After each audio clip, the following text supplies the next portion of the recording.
Hello everyone, I'm Sohani and my partner is Dhara. We welcome you all for our audio podcast.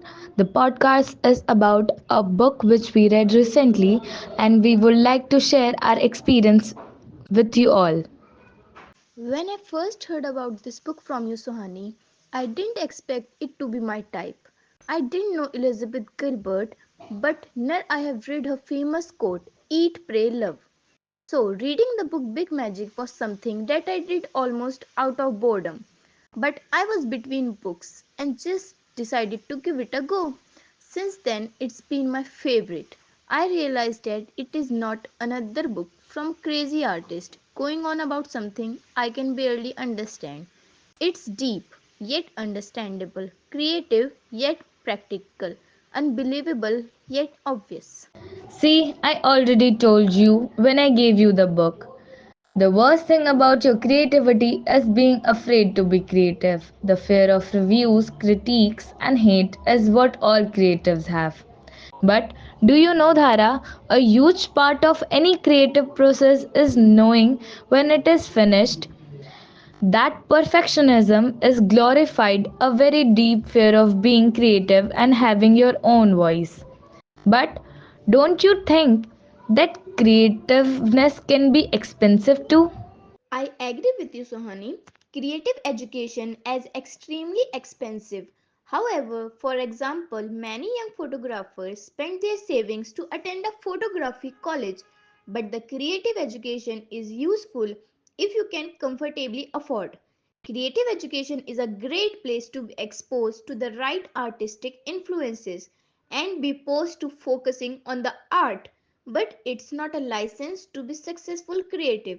The author explains us that the less financially burdening creativity is, the more freedom you have, the more creativity you can be buy a cheaper camera, and don't be afraid if it breaks, go out of your way to get the shot. So true, Dhara. I also think that if you are supporting yourself financially and you are not bothering anyone else, then you are free to do whatever you want with your life. But creativity is not a cash cow. You can't milk it for money. If you are a photographer not getting work or employment, stop thinking of your creativity as a money medium.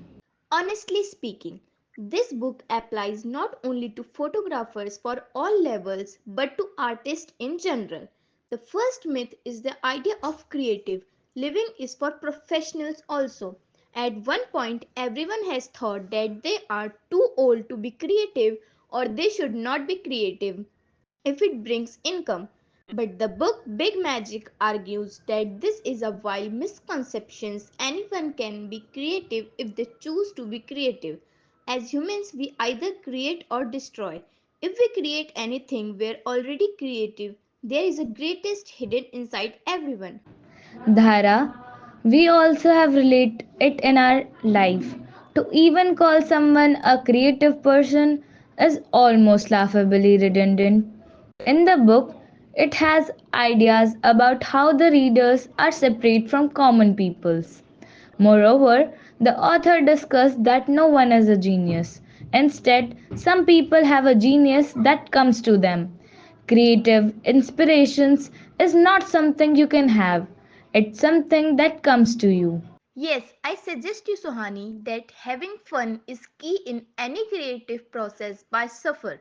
If you can choose to have fun while being creative, the amount of suffering you had while creating doesn't make your work better.